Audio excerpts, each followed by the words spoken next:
We were recently published in this book. It's Jova 4. It's Young Viennese Architects. That's where it's coming from. So even though the studio is like 9 years old right now, we're still counted as young Viennese architects. It takes a while for architects to get old, I think. I'm showing this for two reasons. One, to explain about the office and the studio. And the second is it's actually an interesting idea with heritage that was published in this book. The book discusses a utopian idea of how to deal with monuments or other places in the city. The group is Thomas Weber, Andres Schenker, and SCHENKER SALVI. They founded the office 9 years ago, and they were invited to take part in this book presentation and publication thing. I can show you afterwards, I have it with me. What we're discussing here is ideas of how to deal with a monument like the Stephan Cathedral in Vienna, which is a symbol for the city. And Vienna is kind of, you say, has a huge impact with this heritage theme. There's huge heritage management plans and everything going on with Vienna. And a lot of heritage buildings. So we're trying to just talk about some ideas. What happens if we think about economy? What happens with monuments in this context? I'm just going to show the pictures. I'm not going to say too much about it. I think it speaks for itself. Or if we change the whole thing to more like a zeitgeist movement, like symbolism, scene. It's always the same place. More like dealing with only memory ruins, like in Rome or other cities, where we don't conserve it, we just leave it as it is. Or we do the big conservation thing, which is most European cities do that with their big monuments. And we'll see what happens around this conservated monument. Or we kind of try to establish the ideal, which was the two towers. It was never finished, maybe for a reason. Or we just develop like different symbols, symbols of power in this case. This is actually a communist symbol, but no reason for this presentation, actually. Or the metropolis idea of layering it, finishing new structures, and just embed it as it is. That was kind of a starting discussion for this whole presentation. We're trying to always look at things from very many angles, like be open to all the ideas that we can find. We can also do this. What if global warming goes too far? This Atlantis situation, maybe. Or this is a more religious idea, apocalyptic ideas.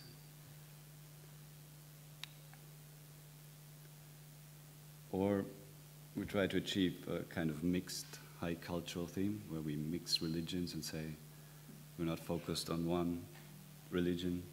Maybe that's a way to go.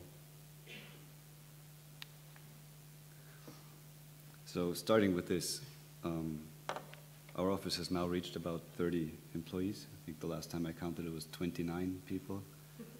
It changes on a monthly basis. And all the projects I'm going to show you are from competitions we won. That's the usual way we do projects. We do competitions. It's kind of a field of research for us. We research by doing competitions. And we try to show that in the work afterwards as well. We try to preserve all the researched elements. And this is social housing in Innsbruck. It was an EU-wide competition, open. I think it was, I don't really know the date, right? 2011, when we started the project. Show you what the context here is. There's a very dominant landscape, which we can discuss about later with the heritage theme we already heard today. it's a completely new building. We demolished the old buildings at that place. And it was kind of inspired by an exhibition that was held at that time, actually, by accident. This Northern Italian modernism gave kind of an idea of how to deal with this situation. We always look around in books and try to find ideas for competitions and what we can say to it. So there's this idea of an open courtyard, well, closed actually, but inside it's supposed to be a completely different world than the outside. That was maybe one idea. Then there's this way of dealing with facades, and it's just a simple book picture here from that exhibition. So we'll start at the site. It's a residential area here at the river. The river is here. Oh, where's the pointer? There we go. River goes up here. It's not really the nicest area. The existing building here is, as you'll see, is not really worth keeping. There was no infrastructure, no toilets, not really the best. That's their existing place. The only thing that was really worth keeping were those trees in the middle. There's like 4 big trees in the middle. So what we tried to develop was going out from these 4 trees that were there to keep. We tried to open up the block, try and give it an entrance, which was closed right now, and let the people walk in from there. Until then, we always had the entrances from the street, and you have this rather private courtyard. And we tried to change that here in this project. And also tried to kind of slim out the edges and widen it in the center, make it like an arena for the courtyard and the trees. And then try to soften up this edge to the trees again. That was the basic concept. And we put all the entrances to the staircases from the courtyard. There's no entrance from the street. So all the people have to meet. They're kind of forced to meet in that courtyard. And we designed a whole carpet of flats and apartments that are overlapping. And they're all connected with these balconies running in the courtyard. There you can see a picture from the outside. It's a hard shell to the street. Just some small balconies opening that corner. And you always have the mountains in the background. What you can do, you can see through the stairwells into the courtyard. That's one of the aspects. We tried to establish like visual links to the courtyard and also establish this feeling with the balconies coming at the side here. Where is it? Oh. Go back. There. So you can kind of feel what's happening inside. There's just one more picture showing that situation. And there we have a bigger plan of it. It's always oriented to those trees with the balconies. And that's kind of the way we do it in competitions. We try to sell stories of families living there. We're telling them what they're doing, what the people are doing in those flats, and how they live. If they kind of take their bicycle apart or whatever they want to do. And this also shows what the intention was. The balcony is the connecting element. The flats are always like completely opened up through the building. And then what we also do, we test it with models, of course. And you can see here that that courtyard is kind of the 5th facade, maybe, of the building. Oh, that's the wrong way. There we go. And then we go into fabrication. We actually had these prefabricated concrete elements for all the balconies, the big design element of the building. And we gave our photographer like carte blanche to just try out his geometrical skills. That's some nice pictures actually of how it fits in and how it's finished at the end.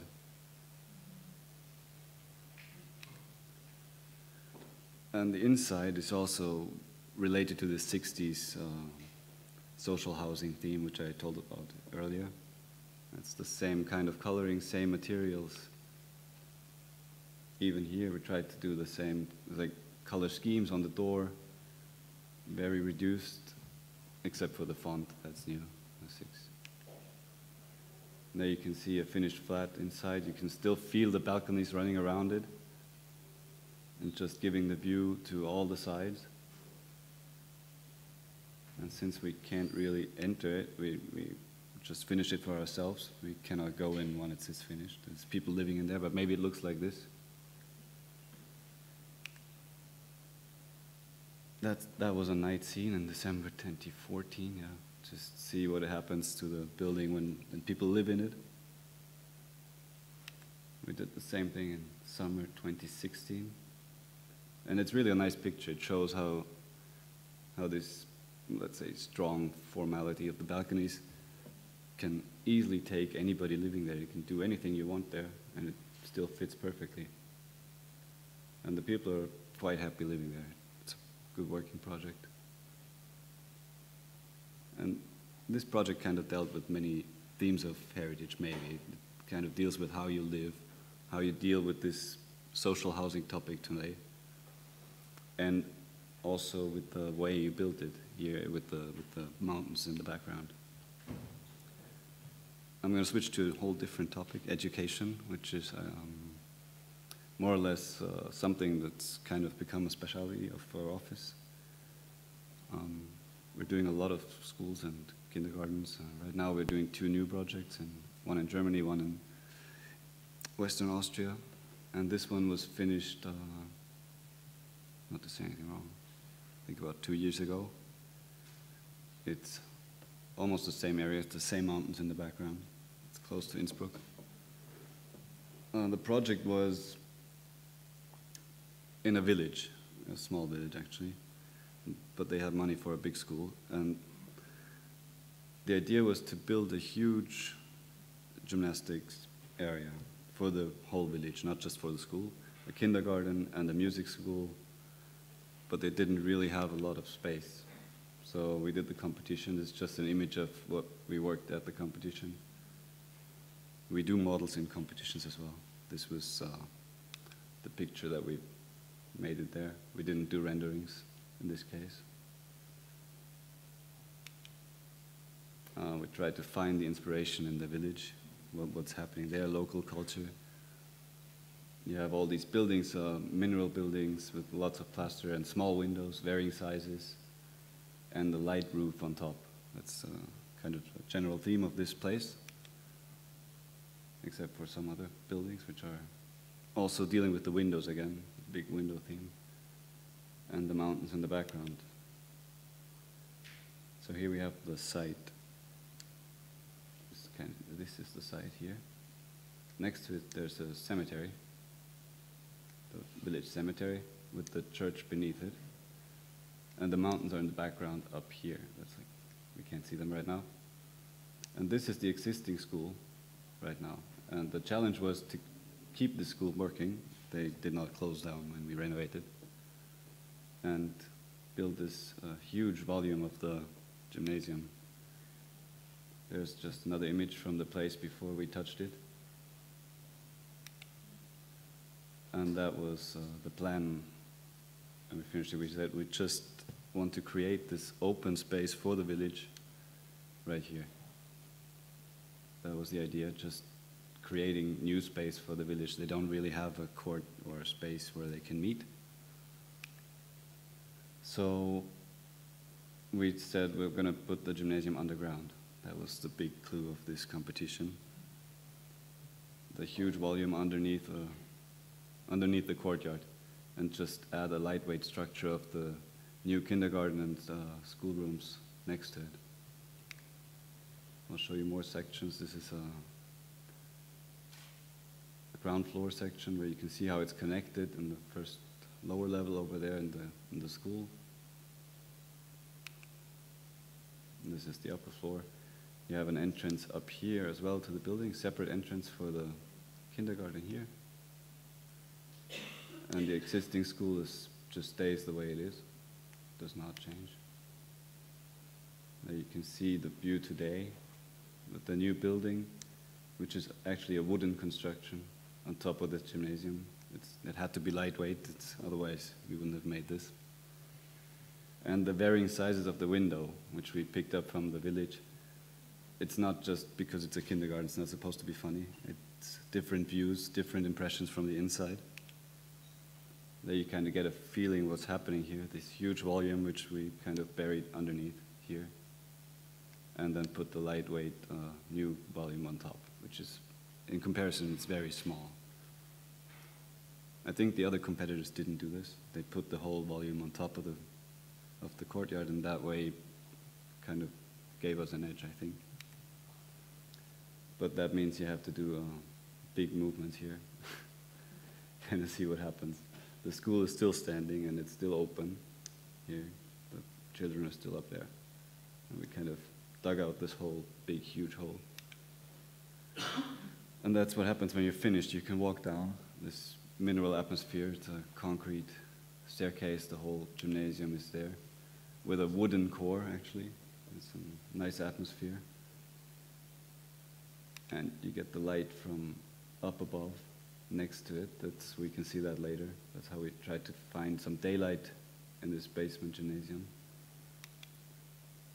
And on top of it, we have this lightweight structure, all prefabricated wooden structure.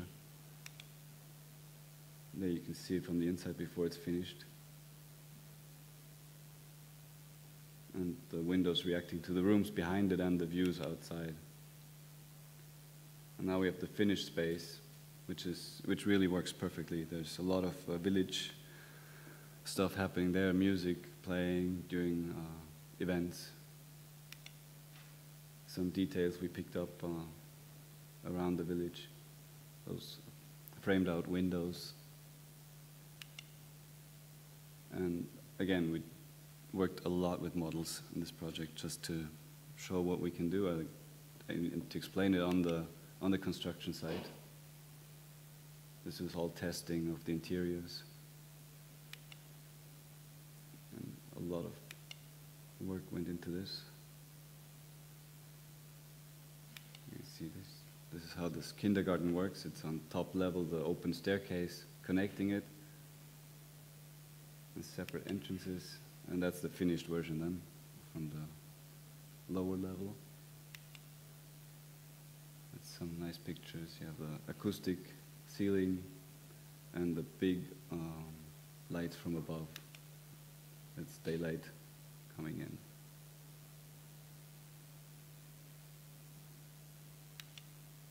There we have it with children. By now we have pictures with children.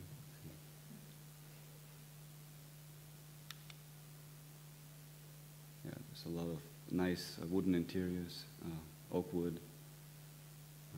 Always the nice views to the outside, so we can try to frame what's happening.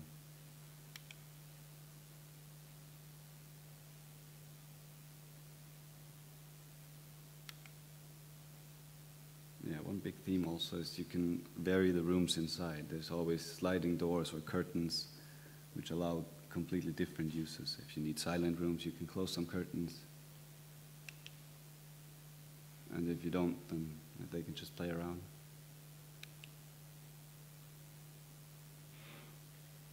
I think they're happy, actually. There you can see this use of curtains to just close off some corners for children to sleep and do different activities. And one big thing that happened in this project, we planned the music school, which I talked about, and it was supposed to be here. That was in the competition and the whole phase of the design. The music school was there. And then they decided they didn't have enough space for children, and they needed a new space for the music school.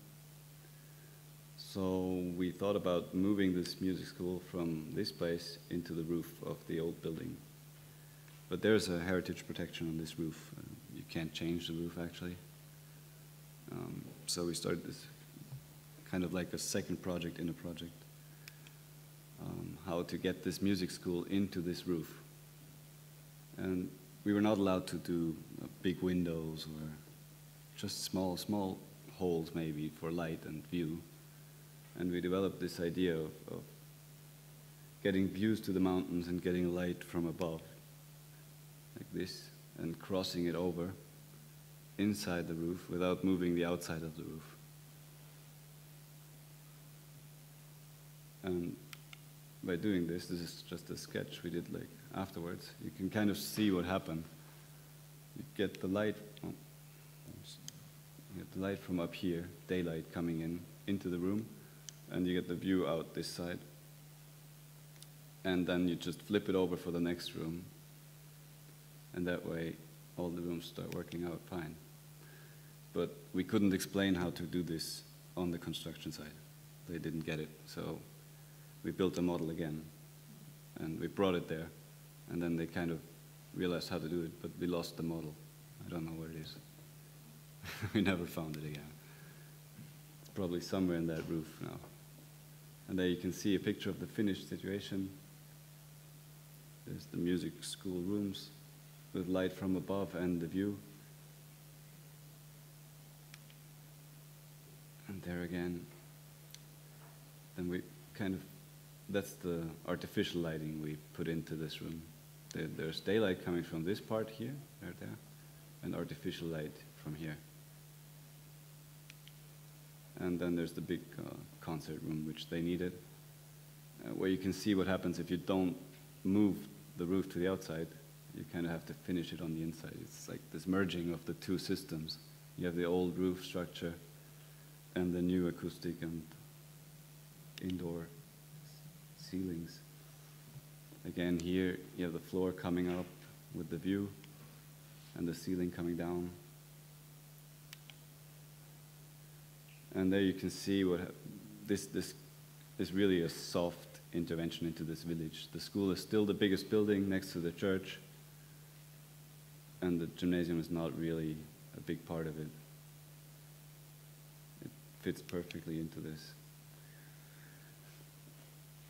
And now we're coming to the, let's say, biggest project we did in the last years. It's the post office, the central post of Austria, actually, the headquarters.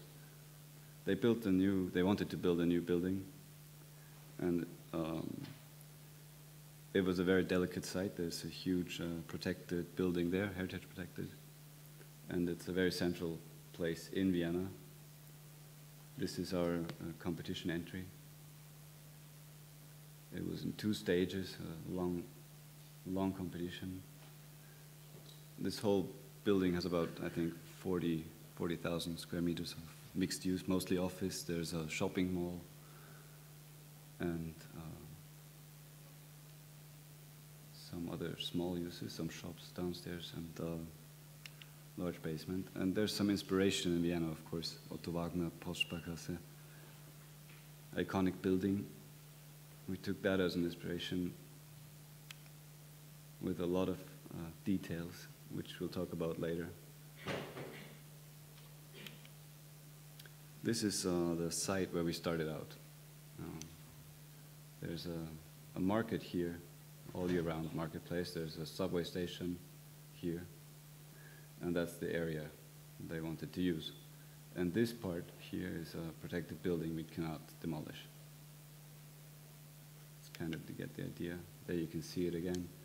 This is the building that's protected, this part of it. This one was demolished over here. And there you see the church on the market across the place.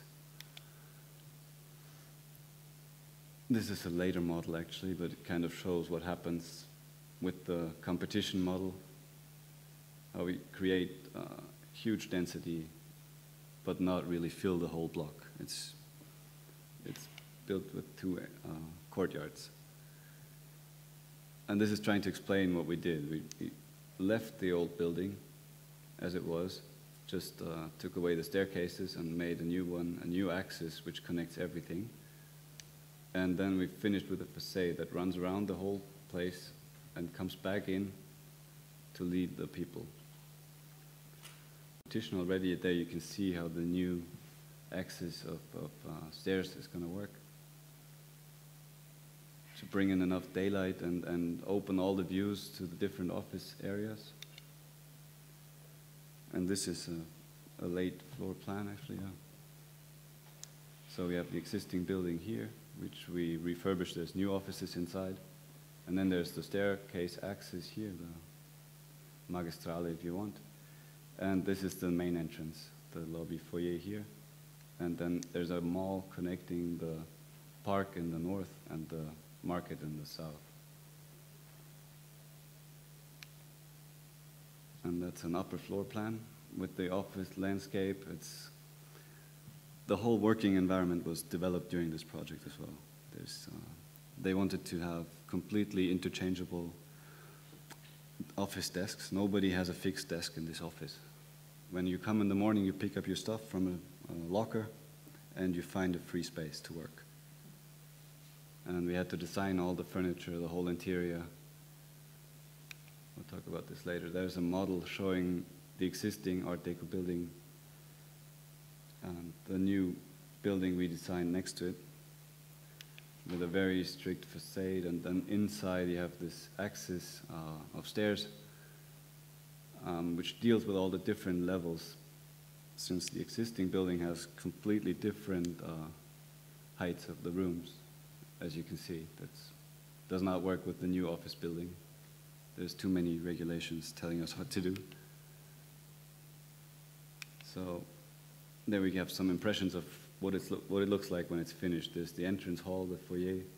There's a lot of art in there. This is by Brigitte Kovans. It was at the Biennale last year, the light installation.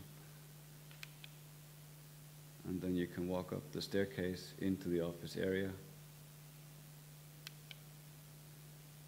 And there we see again a model study of this area and the realization, which is actually fairly close to what we designed. And then some construction pictures of the upper floors of the existing building. That's what it looks like when it's finished upstairs, yeah. All wooden tiles again, similar to the school we just saw. And some nice impressions. We used the model a lot for showing all the companies and all the construction site pitch now how to work it. It helps a lot in understanding the buildings. That again was a model picture, and I think there we have the realized project. The shopping mall. And that's the idea of the open space in the office. So you come in the morning, there's the lockers where you put your computer and everything, and then you just find a desk and you go to work. And if you need quiet space, there's all these boxes over here and here. You can close them and work in there.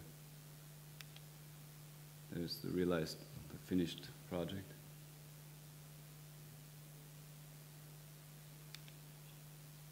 And there's another view.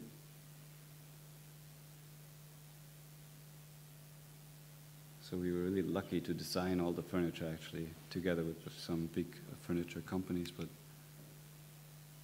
that was a big trust of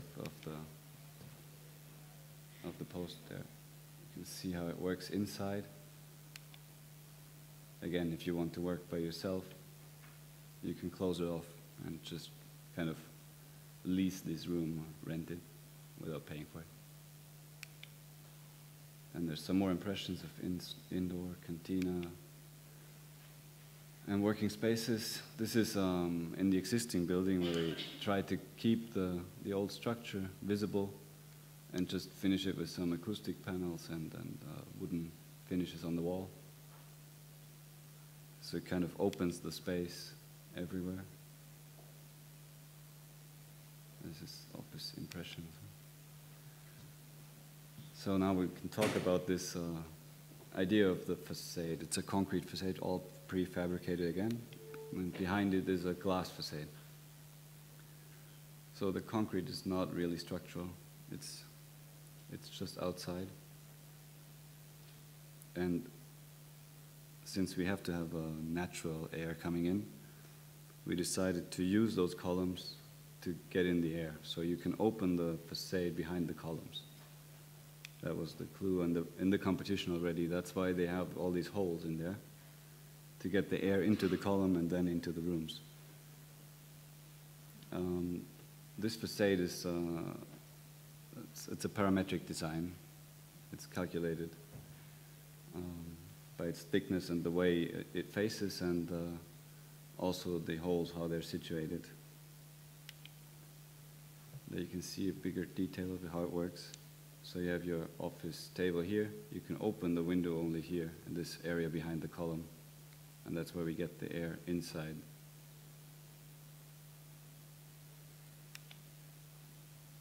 And that way we don't have to deal with any opening of the facade. It's just glass and curtains. Like this. That was also a very early model.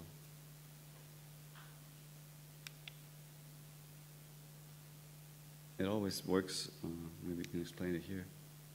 There's always these beams are carrying whatever is standing on top of them. Like these ones always stand on the horizontal beams. And that was a huge task to calculate, actually, to make it work. And there's more details of how it worked at the end. There's varying sizes of the concrete tiles. It's always in steps of 10 centimeters. And there you can see the connections up here with the horizontal beams, and then the vertical ones standing on top of it.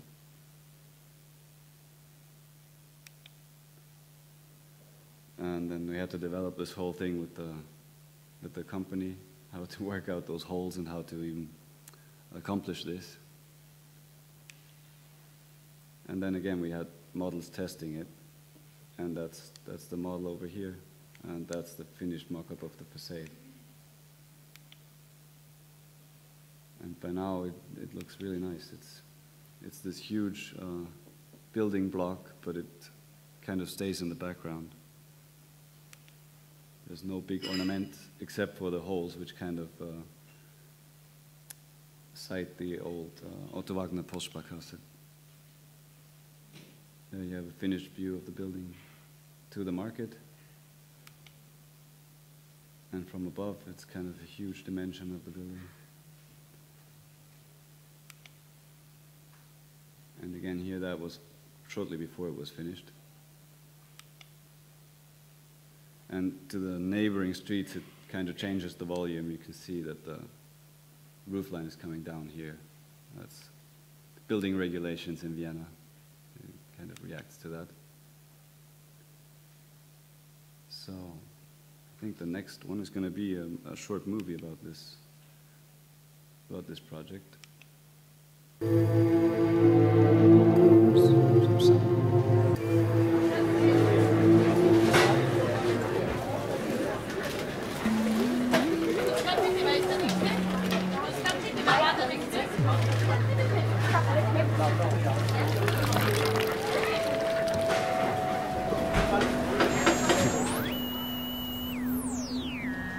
Another good singer.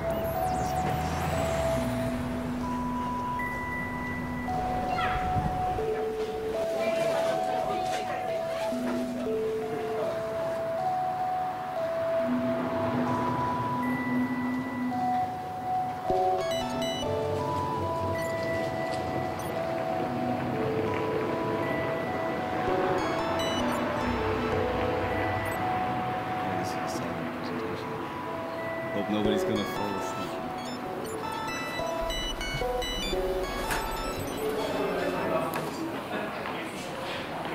It's just showing the same things I just had in a nicer way.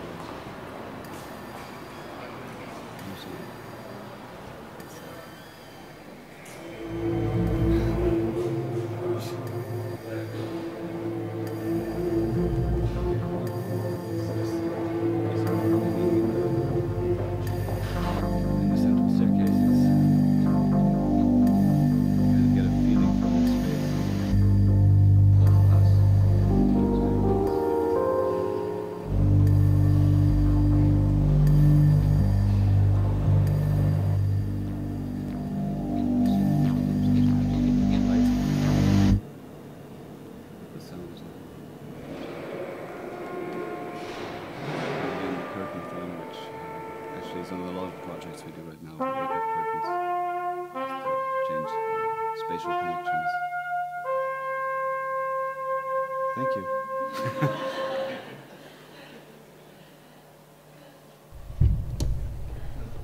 You can turn it on, it's okay. So I don't have to talk.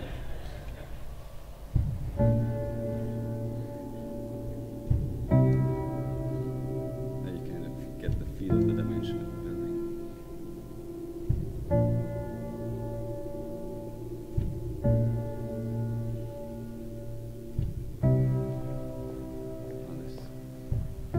Now you have to imagine nice music with this. Just imagine your favorite music.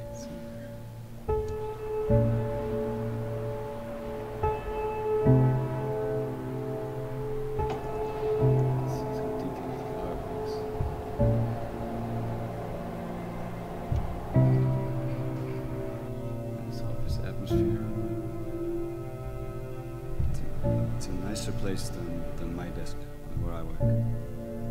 Really nice desk there.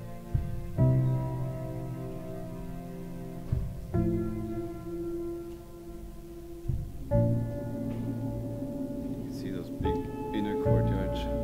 They're also designed by an artist, who did this glass facade with the drawings.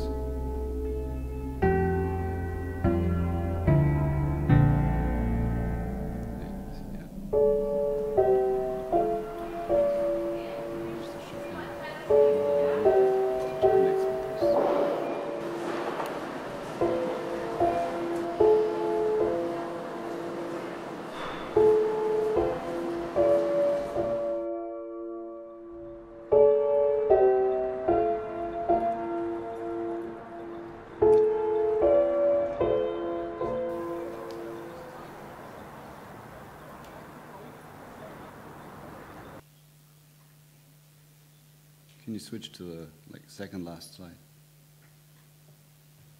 Oh yeah, that's okay. There we go. So that's almost it. That's a picture we took last year in that office building, just showing our silo team then. Yeah, so I wanted to finish with this and then say thank you for listening. Thank you very much.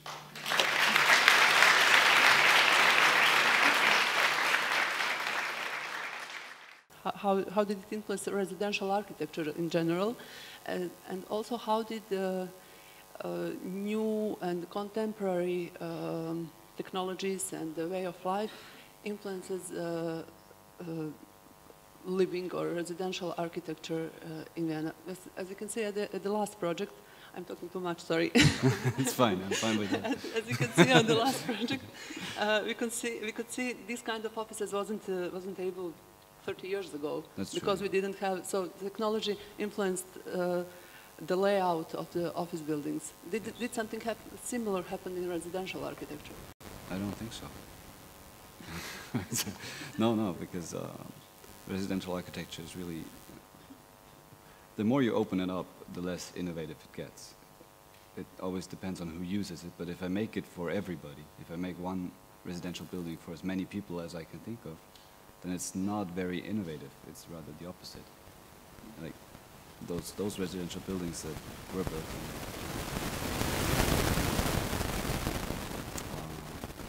were always for a family or a certain person who were innovative. What's happening with social housing is actually the opposite. It's getting more regulated and more normative, you're trying to be more controlled. So I don't think there's this big positive influence in that sense. And does it have any? Does it leave space for any kind,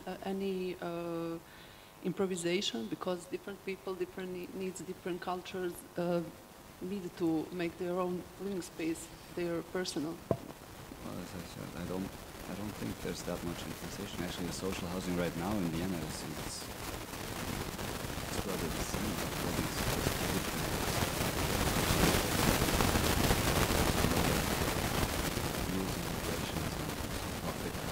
Behind that, which don't make it innovative. And I don't think it ever was. Even in the early 20th century, there was clear rules of how the flats look. 2 rooms, 5 rooms maybe, but that was it.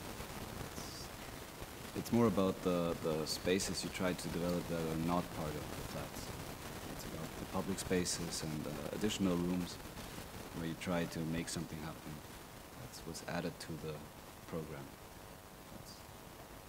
Isidora has something to ask. Well, actually, yes, I have. It just came up to my mind that here in Bosnia, our heritage partly is based on Austrian influences in architecture and culture. And now I've been to Vienna, well, let's say months ago, and I noticed a lot of people from this region living there. As we noticed that people transform the space and also leave their traces, knowing the way how space is produced but also used, I would like to ask you as an architect, but also as a citizen, I'm just curious, have you noticed, for example, any influence of people from Balkan on Vienna city life or on Vienna architecture? And do you maybe, as I read that in your studio you have like a lot of young people from all around the world, do you have maybe any, or you had any architect from this region? And if you had, have you noticed any particular way or differences in thinking and designing the architecture? Well, no, I don't remember that we had an architect from this region, actually. Yes, I know many architects from Bosnia actually working in Vienna. That's why I asked. I'm just thinking, but I don't remember. There's Czech people. No, there's no Bosnian people. I have another question. At the last project, we saw people sitting on the lower part of the building. Yeah. Was it your intention to keep people sitting and living there? Yeah, sure. Or It's supposed to be used. Yeah, it's not a museum, so. And also maybe I have a more maybe easier question. No, I've been just curious because I don't know if actually we had any influence, or maybe we will produce. I don't know. It's just that cultural relationships are curious. Yeah. But anyway, Milan this morning told us that after his house is finished, he feels like detached from the house, and he don't want to follow up the life of the house because it just maybe he don't feel it like something that belongs to him. And I noticed that you actually maybe follow up how the building lives after the construction. What is your experience? Do your projects are mostly successful? Are you satisfied with what you produced? Or maybe do you have some experience where the way of the use of space were completely different than you expected? Well, we kind of try to create that freedom. Like the user is allowed to use it in his way. We're not trying to regulate it. We're trying to work it out as we design, and we keep on working it out until it's finished. And then we do want to see what happens, and the years have passed that. And until now, it's actually very positive, yeah. Do you find some surprise sometimes? Yes. Yes, of course. There's things we never thought about, but that's fine. That's the way they're allowed to do it. I think if the building is like a rather complete design, it kind of has no problem with users doing something with it. That should take just what happens over time, but it's fine. I don't think that disturbs the building in any way.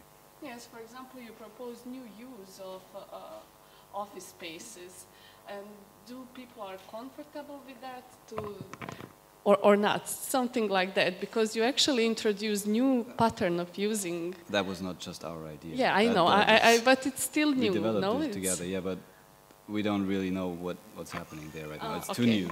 It just opened like last year. Okay, so before ask the audience if they have any other questions. Sure. I have to. You start with one sentence. We are still young. And my professor, our professor Branislav Stojanovic, said at once at first lectures that architects get major at 40s. Before 40s, you are still young. If you are an architect, you are still young, very young. And do you want to know how old I am? No, I don't want. It's just my. But I wanted to ask you something about competitions. Yeah. These two projects were competitions you won. How important are competitions for young architects, and how very important for you to find your place on the market, if I can say it? I think they're actually extremely important, as long as they're done right. But it's a huge tool in developing architecture and finding results. Open competitions are very important for young architects, especially young architects, because if you have those, how do you say, other ways of getting contracts, you're never open to go build something like this if you had to have done it before. There's always a first time.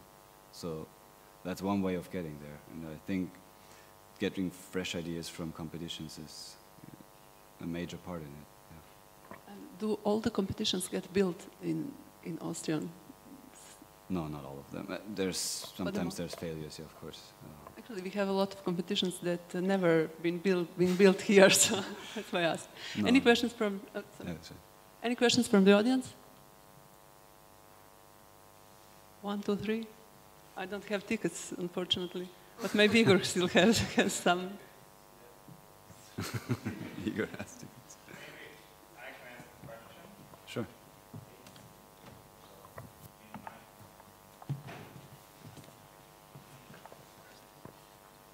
So, if you compare residential architecture in Vienna and Austria with architecture in Scandinavian countries, for example, or Holland, Netherlands, how do you see it?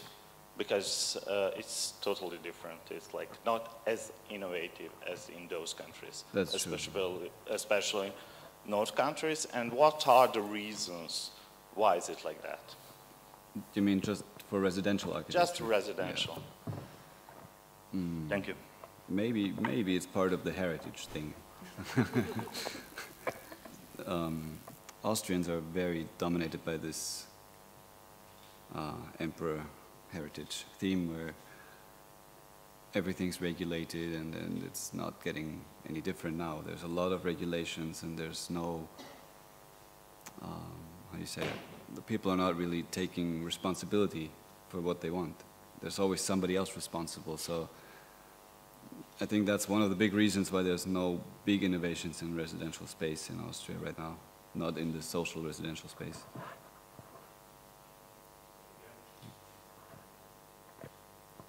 Any other questions? Okay, so if there is no other questions, I will thank you once again for coming to Banja Luka.